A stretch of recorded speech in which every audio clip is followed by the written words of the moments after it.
Merci beaucoup Nicolas pour cette belle présentation et surtout merci beaucoup à tout le public qui s'est déplacé ce soir malgré la pluie, malgré les vacances de Pâques. Et donc je suis très heureuse de faire cette conférence devant vous ce soir.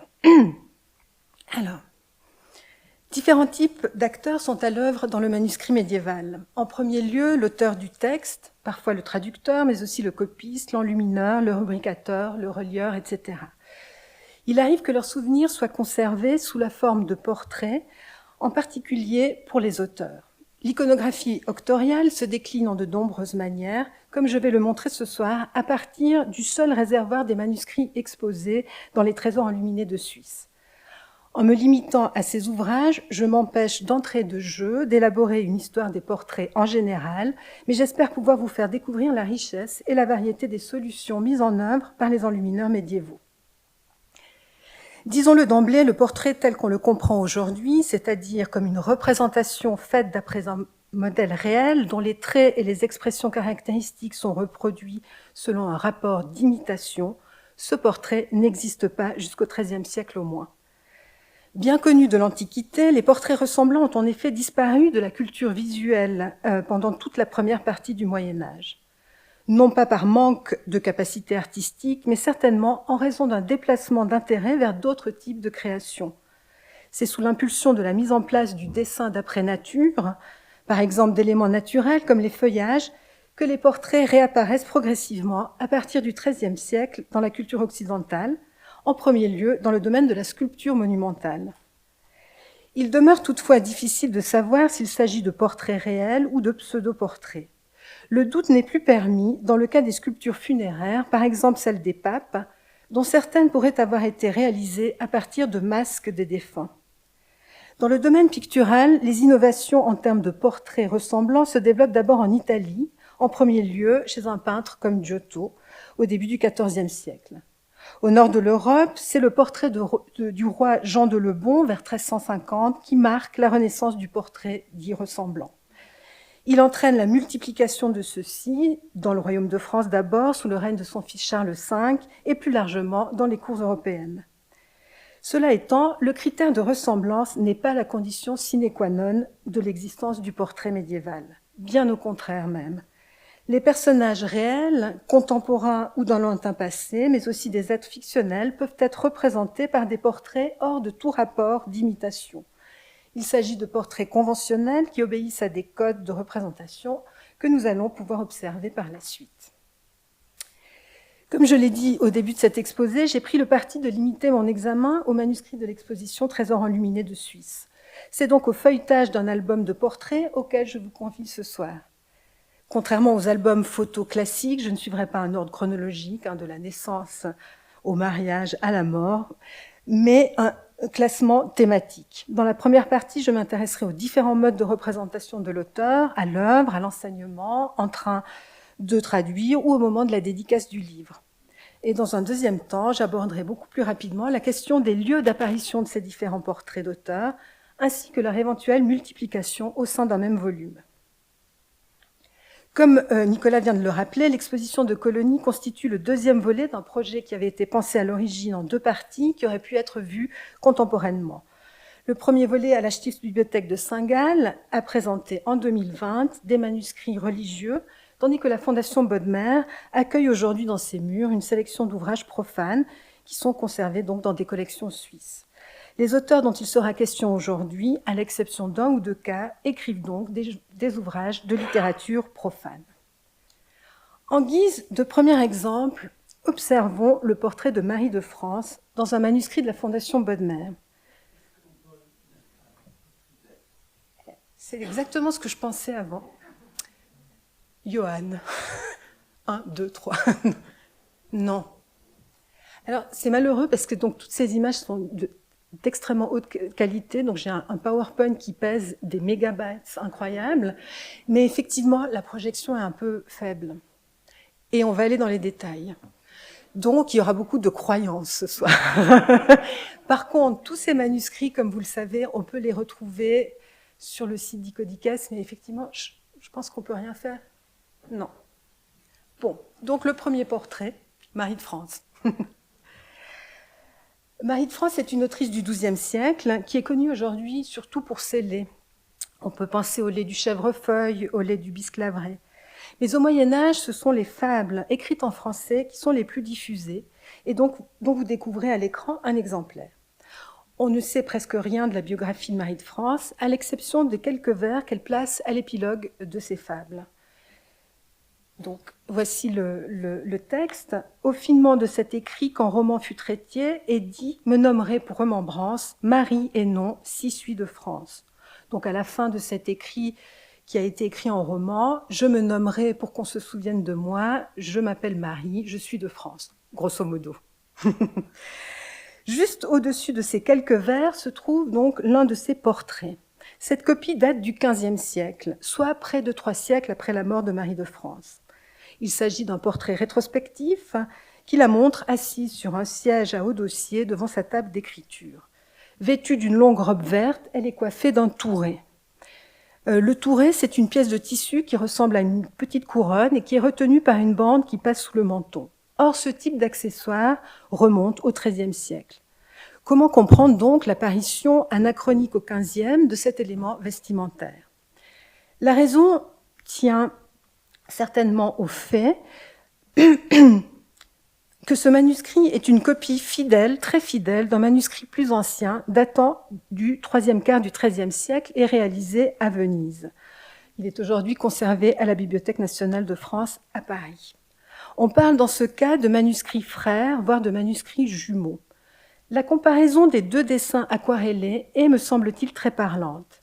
Marie de France, vêtue de manière semblable et portant les mêmes couleurs, est assise devant sa table de travail, dans les 2 cas, un livre ouvert devant elle. Ce qui est peut-être encore plus intéressant à noter, c'est le lieu de l'apparition du portrait, à la fin des fables et non au début de celle-ci. On aurait pu s'attendre à trouver le portrait de Marie de France à l'ouverture du manuscrit, ce qui constitue, comme nous le verrons, l'usage le plus fréquent. Toutefois, la place liminaire dans ce manuscrit est déjà occupée par un autre portrait d'auteur, celui d'Ésope, l'auteur grec considéré comme l'inventeur du genre des fables. Cité au prologue, dans le prologue que cette image surmonte, Ésope est représenté dans l'initiale en plein processus d'écriture, entouré de roses. Comme pour Marie de France, le costume qu'il porte a été actualisé et correspond aux vêtements portés par les clercs au XIIIe siècle. Pourquoi donc accorder la première place à l'auteur antique plutôt qu'à l'écrivaine contemporaine? Sans doute faut-il y voir l'expression de l'un des lieux communs de la littérature médiévale où les auteurs se réclament et s'inscrivent dans une lignée d'autorités illustres. À ce titre, je rappellerai ce que l'historien de la littérature Alastair Minnis a montré au sujet de la conception de l'auteur au Moyen-Âge. Donc, il indique que les étymologies du latin auctor, qui a donné notre auteur en français, sont assez diversement comprises par les grammairiens médiévaux. Le terme étant lié au verbe latin agere, accomplir, augere, croître, faire croître, ou aoio, lier. Tantôt lié à un autre terme, mais grec, authentime, l'autorité. Donc, si je résume, un auteur accomplit l'acte d'écriture, il fait exister, croître quelque chose qui n'était pas, il lie des formes poétiques, enfin, ces idées d'accomplissement et de croissance sont souvent assimilées à celles d'authenticité ou d'autorité. Pour en revenir aux fables, les 2 auteurs encadrent donc le texte. Le premier, Ésope, offrant son autorité liminaire, inaugurale, la seconde, Marie de France, son invention finale. Cette question d'autorité s'exprime plus directement dans un ouvrage de Guillaume de Conches, le Dragmaticon, dans une copie réalisée en Rhénanie, on voit un peu mieux, hein, là. Oui, vers 1230. À l'ouverture de ce texte qui traite de physique, d'astronomie, de géographie, de météorologie et de médecine, on découvre l'auteur en très bonne compagnie. La pleine page est divisée en 2 registres. Dans le registre supérieur, Dame Philosophie dialogue avec Platon, tandis qu'au-dessous, Geoffroy Plantagenet, duc de Normandie et comte d'Anjou, s'entretient avec Guillaume de Conches, identifié par l'inscription, je vais voir si j'arrive, donc Magister Wilhelmus. Chaque personnage porte un phylactère ou une banderole. C'est un attribut traditionnel conventionnelle de la parole dans l'iconographie médiévale, un peu comme la bulle dans la bande dessinée aujourd'hui. La disposition hiérarchique, le haut vaut toujours mieux que le bas, cette disposition hiérarchique vise à mettre en valeur la primauté de philosophie. L'un de ses phylactères, donc elle en tient deux, l'affirme nettement « Aucune discipline autre que moi n'a le pouvoir de rien enseigner ». Au registre inférieur, c'est le même thème de l'enseignement qui est figuré. Guillaume de Conches répond à une question directe que lui pose Geoffroy Plantagenet. À l'exception de Platon, les trois figures sont assises sur un large trône avec un repose-pied. Symbole de pouvoir, ces trônes assoient au sens littéral, mais aussi figuré, le pouvoir de ces personnages. Pourquoi donc Platon en est-il dépourvu? La raison peut tenir vraisemblablement à son origine païenne, que révèlent également les vêtements ainsi que sa longue barbe blanche. On remarque par contraste la tonsure très visible de Guillaume de Conches, signe de son état de clerc. L'alignement de Guillaume sous Platon vise toutefois à inscrire le premier dans la filiation directe du philosophe antique. Cet alignement met en image, me semble-t-il, la célèbre comparaison de Bernard de Chartres que Guillaume de Conches a lui-même utilisée dans un commentaire sur Priscien. Cette comparaison dit « Nous sommes comme des nains juchés sur les épaules des géants », les géants représentant donc les anciens. Difficile dans un tel contexte de ne pas interpréter ce frontispice comme la traduction visuelle de cette magnifique image traitant de la transmission des savoirs et de l'autorité des anciens. Un troisième exemple illustre la même thématique du rapport entre l'auteur et les autorités. C'est la chronique d'Eusèbe de Césarée, traduite en latin par saint Jérôme avec des continuations de Prosper d'Aquitaine. Le manuscrit a été réalisé dans la région vénéto-padoine vers 1480 pour Celso Maffei, qui est chanoine régulier de Saint-Jean de Latran, dont les armes figurent au bas de l'enluminure. Donc vous les voyez ici, avec la petite flèche. Inscrite dans un vaste paysage, une imposante architecture de type classique, avec des bustes et des reliefs antiques, sert de frontispice à ce texte. L'arc monumental est tendu de 3 pièces de parchemin trouées et déchirées, retenues par des cordes rouges tirées par des poutis. On appréciera le tour de force illusionniste qui consiste à peindre un parchemin sur du parchemin. Le portrait de l'auteur se loge dans un tableautin suspendu par des cordes, dont l'une retient une initiale. Alors là, je vous la montre, ici. Cette initiale E, il s'agit de la lettre initiale du nom qui se développe à la verticale, à côté du tableau, en lettres capitales dorées. Eusébius, donc. Mais de quel Eusèbe parle-t-on ici? Eusèbe de Césarée ou Eusebius Sophronius Hieronymus Tridonensis, alias Saint Jérôme? C'est effectivement de Saint Jérôme dont il s'agit ici, comme le suggère la présence du chapeau cardinalis et du nimbe au-dessus de cette figure. Donc le chapeau et alors le nimbe, là il faut un peu mieux croire. Eusèbe de Césarée n'est en effet ni saint ni cardinal, il est seulement évêque. Selon nous, copiste et enlumineur ou concepteur de cette pleine page joue sur l'ambiguïté que permet ce prénom partagé par l'auteur et le traducteur de la chronique, si bien que le portrait évoque simultanément l'un et l'autre. L'auteur-traducteur travaille dans une salle à l'architecture antiquisante. Il est représenté de face avec 2 aides sous un édicule flanqué de part et d'autre d'une rangée de livres selon une symétrie toute renaissante. Quelques livres sont inscrits du nom de leur auteur, dont, et alors là aussi, ça, je pense, oui, on le voit assez bien sur ce livre-là, Origène, qui est l'une des sources utilisées dans la chronique. De même, le cartouche, qui pend à l'initiale E, indique Symmachus Editio, probablement en référence à l'auteur Symmach, qui est l'un des traducteurs de la Bible en grec. On le constate, dans ce tout petit tableau, les noms d'auteurs abondent. En multipliant ainsi la référence aux autorités des anciens, la nouvelle œuvre gagne en retour encore plus d'autorité. Je pourrais répéter ces remarques au sujet du portrait de Christine de Pisan en tête d'un exemplaire de la Cité des Dames. Écrit Entre 1404 et 1405, ce texte présente les récits exemplaires de femmes illustres appartenant au passé mythique, historique et chrétien, qui fondent une cité des femmes construite pour les femmes. Il s'agit d'un travail de compilation, lequel s'inspire du De claris mulieribus de Jean Boccace. Le premier chapitre de la Cité des Dames s'ouvre ainsi. Et donc, je renonce à lire la phrase en ancien français, je passe directement à la traduction, ce sera peut-être plus simple, mais on retrouve la très belle expression dont Jacqueline Cerchilini a parlé la dernière fois sur cette fréquentation d'études des lettres. Alors, je lis la citation en français moderne.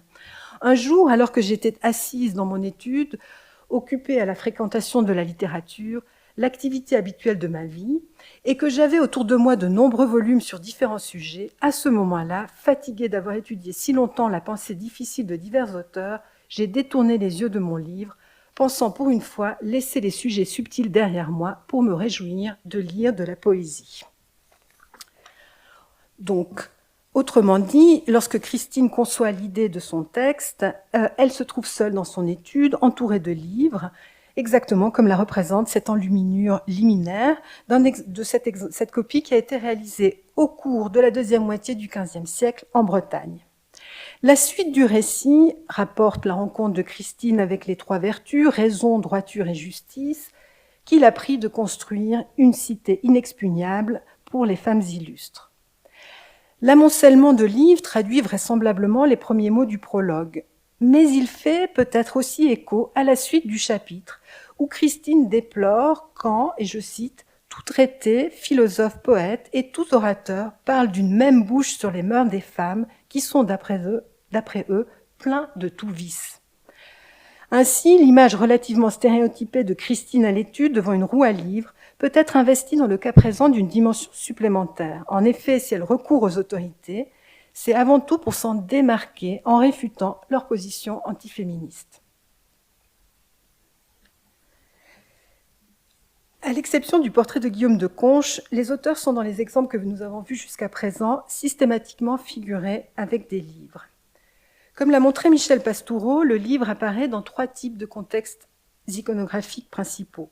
Dans des scènes liturgiques où il sert d'objet de culte, dans des scènes où l'on voit l'auteur au travail et dans des scènes d'enseignement, comme le montre l'exemple que vous voyez maintenant à l'écran. En d'autres termes, le livre se trouve du côté du sacré et du côté du savoir. Il est également l'attribut privilégié d'un certain nombre de personnages, en premier lieu les apôtres et les saints, et par extension les clercs et les auteurs.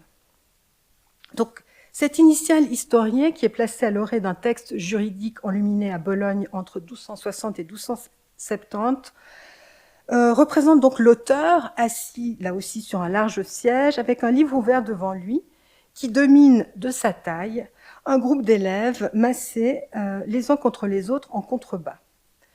Au premier plan de ce groupe, un élève avec un livre fermé en main paraît argumenter avec son maître comme le suggère son geste. L'auteur-maître porte le costume traditionnel des juristes bolonais, une robe qui tombe jusqu'au sol, bordée d'un large col en fourrure. Et également ce petit chapeau noir passé sur un petit bonnet beaucoup plus fin en lin blanc. Boès arbore ce même costume à l'ouverture d'une copie italienne du XIVe siècle de La Consolation de philosophie. Si le costume du maître en droit se justifiait pleinement dans le manuscrit juridique, et par le sujet et par la contemporanéité de la copie, pourquoi donc en affubler aussi l'auteur de la fin de l'Antiquité ? Boès est né à Rome en 480, il est condamné à mort en 524 à Pavie, année où il achève son œuvre maîtresse, La Consolation de philosophie. En lui prêtant la robe rouge au collet d'hermine, typique des clercs et maîtres italiens, mais aussi en le dotant d'une sorte de tonsure, l'enluminure actualise le portrait de Boès et partant actualise aussi son texte. Cette interprétation me semble corroborée par le geste qu'il fait. Représenté de face, il s'adresse au lecteur en désignant du doigt le texte adjacent, le texte réel, qui est lui-même matérialisé dans l'initiale par le livre entrouvert qu'il tient dans l'autre main. Il invite donc directement, sans embâge, à la lecture immédiate de son texte, hic et nunc, ici et maintenant. En lieu et place de la représentation du livre, il arrive que ce soit la matière même du livre qui est figurée auprès de l'auteur, comme dans ce manuscrit d'Aristote. Il s'agit du De Animalibus, un traité introduit en Europe occidentale grâce à la traduction de Michel Scott à partir d'une traduction en arabe cette traduction a été réalisée à la cour de l'empereur Frédéric II de Hohenstaufen. Ce manuscrit est caractéristique de la production parisienne universitaire du XIIIe siècle. Le décor peint se compose de petites initiales historiées prolongées par des antennes décoratives, végétales ou animales. Dans l'initiale Q, l'auteur joue de ses mains. D'un doigt, il désigne la matière de son enseignement, donc vous les distinguez ici, les animaux qui sont représentés à ses pieds, et de l'autre, il argumente avec l'un de ses élèves qui est assis devant lui. Comme pour Boès, l'actualisation est évidente, puisqu'Aristote, le philosophe du IVe siècle avant Jésus-Christ, a revêtu les habits caractéristiques d'un maître universitaire parisien. On retrouve Aristote dans ce manuscrit conservé à l'Eisenbibliothek de Schlatt, que je situe rapidement, qui se trouve donc dans le canton de Thurgovie. Donc on retrouve, on pourra parler de comment ce manuscrit est arrivé là, mais donc on le retrouve à l'ouverture du livre 2 du Secreta Secretorum. Ce texte encyclopédique, qui a été très diffusé au Moyen-Âge, était réputé à cette époque-là comme une œuvre du philosophe, alors qu'il s'agit d'une traduction latine d'un traité arabe anonyme. Ce n'est pas exactement ça le problème aujourd'hui. En tout cas, on attribue ce texte à Aristote et c'est donc son portrait que l'on trouve dans cette copie. Cette copie a été faite à Gênes, au cours du dernier tiers du XIIIe siècle, probablement dans le couvent des dominicains de la ville. Comme dans le manuscrit parisien, Aristote tend l'index pour signifier qu'il est en train d'enseigner. De l'autre, il tient un astrolabe, ici pour mesurer l'angle d'élévation des étoiles, lesquelles se découvrent derrière le fond or de l'initiale. La substitution du livre par la matière enseignée se rencontre plus fréquemment dans des ouvrages scientifiques ou dans des traités philosophiques que dans des ouvrages littéraires, ce qui n'est finalement guère étonnant étant donné leur fonction didactique. Mais j'aimerais revenir au livre en tant qu'attribut de l'auteur dans une situation que je n'ai pas encore abordée, c'est la scène de dédicace. La fréquence de ces scènes augmente vers la fin du Moyen-Âge et déplace en partie l'accent de l'auteur au dédicataire. Comme le livre est un objet hautement valorisé, il est valorisant de le recevoir et de se faire représenter en train de le recevoir. Le développement de cette iconographie correspond à l'accroissement de la production de livres de luxe qui sont destinés à un public de bibliophiles comme les rois et les princes. Il s'agit donc tout autant de rendre hommage à l'auteur que destinataire. En témoigne cette page d'ouverture de la traduction française de l'histoire romaine de Tite-Live. Une enluminure divisée en 4 compartiments quadrilobés inaugure le texte de l'historien romain. Je laisse de côté pour l'instant la première vignette pour décrire les scènes suivantes. On découvre donc en haut à droite Rémus et Romulus allaités par la louve sous les yeux du berger Faustulus. En bas à gauche, Romulus qui promulgue les nouvelles lois romaines. Et à droite, un fougueux combat de cavalerie qui se déroule au pied des murs de Rome.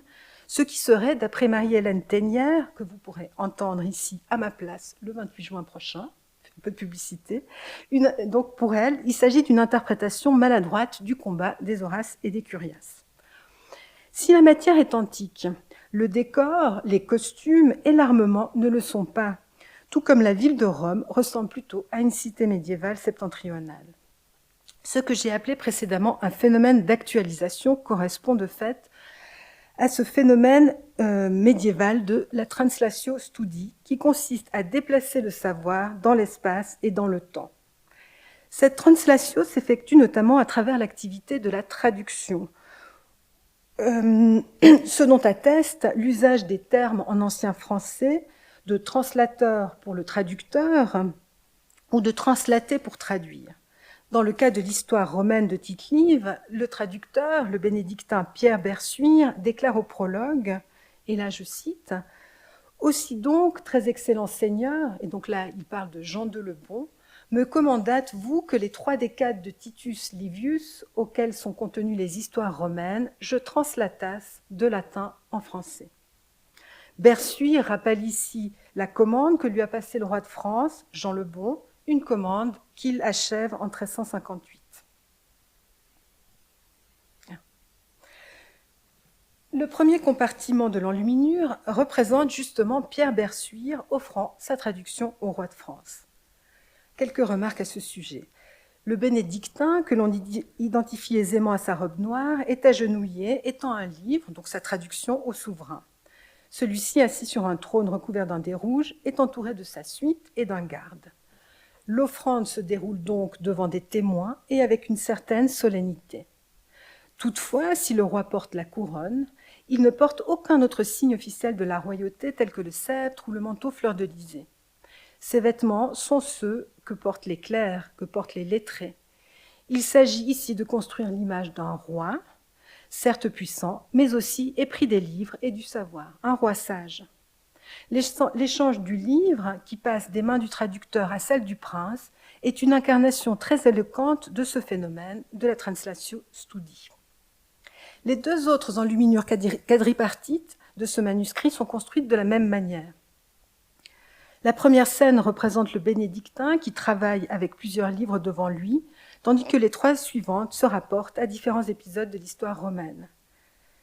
La mise en évidence du traducteur, qu'on ne peut distinguer d'un portrait d'auteur, insiste donc plus sur la question de la traduction que de la rédaction. Sans doute faut-il rappeler que cette activité de transmission du savoir, d'autant plus estimable qu'elle consiste à traduire du latin vers le roman, c'est-à-dire de la langue des clercs vers la langue des laïcs, revêt une importante dimension d'ordre éthique. Le contenu de l'œuvre traduite doit en effet contribuer à la formation morale et à l'instruction des lecteurs.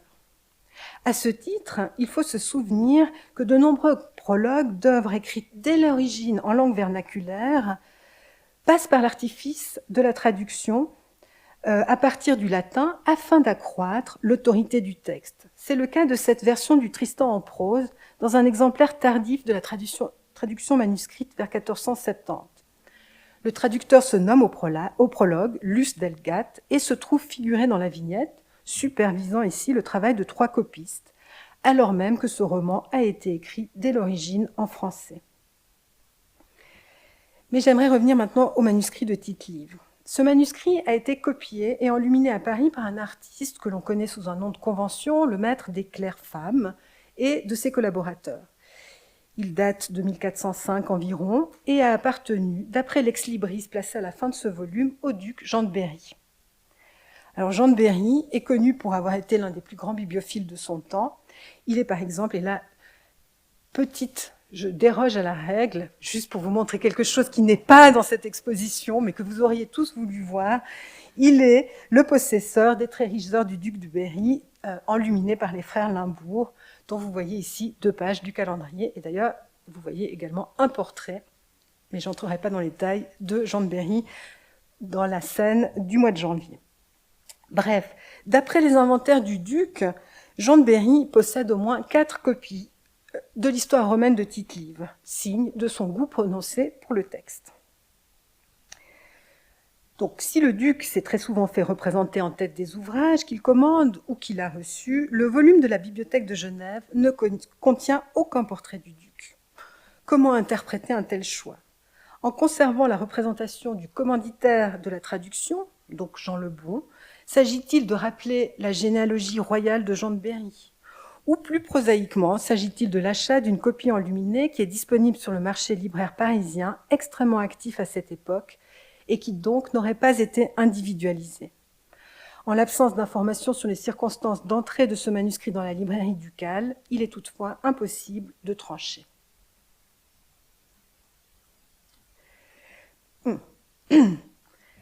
La suite d'images que nous venons de passer en revue montre la centralité du livre en tant qu'attribut de l'auteur, qu'il soit représenté dans son travail de création, de traduction ou de présentation. J'aimerais m'intéresser désormais à la question des lieux d'apparition des portraits d'auteurs que j'ai déjà évoqués en passant par-ci par-là. J'interrogerai aussi la question de la répétition de ce portrait au sein d'un même volume en analysant un exemple l'ouvrage des cas des nobles hommes et femmes de Boccace dans la traduction de Laurent de Premier-Fait. Sur les lieux d'apparition tout d'abord. Comme vous l'aurez compris, la position privilégiée des portraits d'auteurs se situe au début des textes, au prologue par exemple, voire juste après la table des matières. Les manuscrits médiévaux ne connaissent pas de pages de titres comme celles de nos livres actuels, qui précisent titre, auteur, lieu, date et maison d'édition. Sans page de titre, les manuscrits sont souvent identifiés par les premiers mots du texte, ce que l'on désigne du terme latin incipit, qui correspond parfois au titre même de l'ouvrage. Dans les exemplaires les plus luxueux, la première page est souvent le lieu où placer des enluminures, dont certaines, mais pas toutes, représentent les auteurs, comme nous l'avons vu par exemple pour la Consolation de philosophie ou pour la chronique d'Eusèbe de Césarée. En cas de répétition des portraits, comme dans l'histoire romaine, où ils apparaissent à l'ouverture des différents livres, ou dans le Secretum Secretorum, en tête des différents chapitres du texte, ils soulignent d'une part la responsabilité de l'auteur ou du traducteur en tant que producteur du texte. Il contribue d'autre part, et c'est essentiel, à la structuration du manuscrit en aidant au repérage du lecteur. Ce rôle de marque-page qu'endossent les enluminures est toutefois indépendant du contenu iconographique. L'exemplaire des cas des nobles hommes et femmes de Boccace, conservé à la Bibliothèque de Genève, constitue un cas à part en ce qui concerne le lieu d'apparition du portrait d'auteur et sa multiplication. L'œuvre de Boccace rapporte le récit des destins d'hommes et de femmes célèbres qui connurent des revers de fortune. Le récit va depuis Adam et Ève jusqu'à Jean le Bon. Ce texte est traduit en français par Laurent de Premier-Fait, un poète humaniste et traducteur originaire de Troyes qui meurt à Paris en 1418. Donc il achève la première traduction de l'ouvrage de Boccace en 1400, qui est suivie ensuite par une révision très importante, notamment en termes d'amplification, en 1409. Et c'est cette deuxième version qui connut un énorme succès auprès des princes et des seigneurs français. Il en existe aujourd'hui plus de 80 exemplaires. Et c'est également cette deuxième version que transmettent les deux volumes de la BGE, donc le manuscrit a été divisé en deux, et c'est des volumes qui ont été offerts au duc Jean de Berry, encore lui, par l'évêque de Chartres, Martin Gouge, aux étrennes de 1411. Les deux volumes sont abondamment enluminés par un artiste parisien, le maître de Luçon, lequel suit probablement, et ça c'est intéressant, les directives du traducteur Laurent de Premier-Fait, qui semble avoir pris une grande part dans l'élaboration conceptuelle du programme iconographique. Le texte s'ouvre par deux prologues du traducteur, suivis du prologue de Boccace, qui, contrairement à ce à quoi on aurait pu s'attendre, ne sont pas enluminés. De fait, la première image du manuscrit figure les protagonistes du premier récit des cas. Adam et Ève, nus, sont assis dans le jardin d'Éden, hors de la présence de tout auteur ou de traducteur.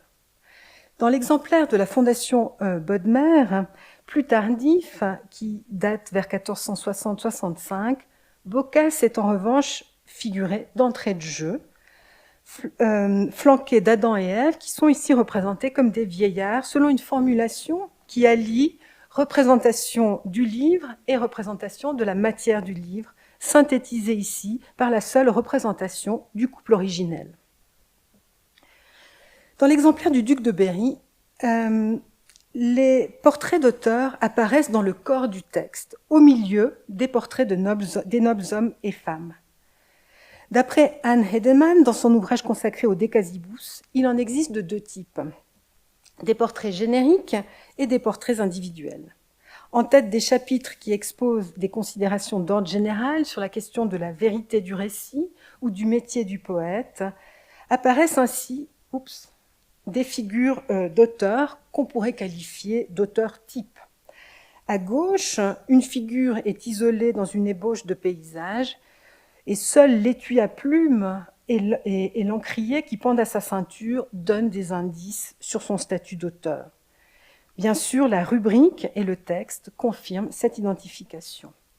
À droite, pour illustrer l'excusation de l'auteur qui consiste en une défense de la poésie, un poète, reconnaissable à la couronne de laurier lui saignant la tête, travaille dans son étude, devant laquelle passe un cavalier afin d'illustrer l'opposition entre la vie contemplative et la vie active. À côté de ces exemples, 2 autres portraits représentent l'auteur des cas. Ce sont toutefois moins des éléments d'ordre visuel qui nous permettent d'arriver à une telle identification que le recours au texte. Ainsi, pour le plaidoyer de Fortune, la rubrique nomme seulement l'auteur. Et là, je la cite, « Le premier chapitre contient le parlementé de Fortune et de l'auteur. » Mais le chapitre qui suit, rédigé à la première personne, rapporte les propos que tient Boccace face à l'apparition de l'effrayante Fortune, qui possède, et là je vais vous la décrire, 100 mains et autant de bras, pour donner et toller, donc enlever aux hommes les biens mondains, et pour en abattre en bas, et pour lever en haut les hommes de ce monde. Donc une image de la roue de la fortune, qui ici n'est pas représentée. Par contre, les 100 bras sont évoqués. Plus loin dans le texte, c'est à nouveau Boccace qu'on rencontre. Couché dans son lit, épuisé d'avoir tant écrit et dépassé par l'immensité de la tâche qui lui reste à accomplir, l'auteur reçoit la visite de son ami et mentor François Pétrarque. Celui-ci, sous les traits d'un poète couronné de lauriers, lui adresse un vibrant plaidoyer afin qu'il n'abandonne pas l'écriture de son ouvrage. Cette dernière image s'éloigne de celle que nous avons vue jusqu'à présent. Il ne reste que la roue à livre qui rappelle le statut d'auteur de l'homme qui est couché.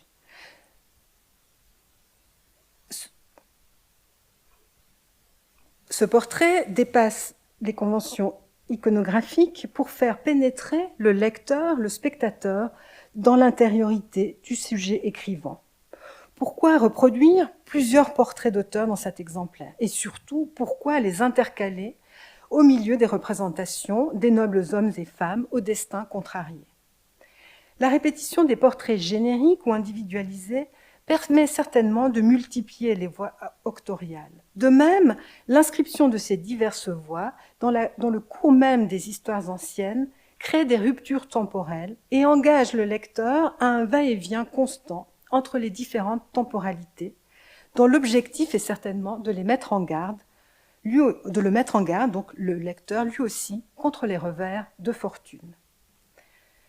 Nous voici arrivés au terme du feuilletage de notre album, dans lequel il manque encore bien des vignettes à coller, comme dans un album Panini.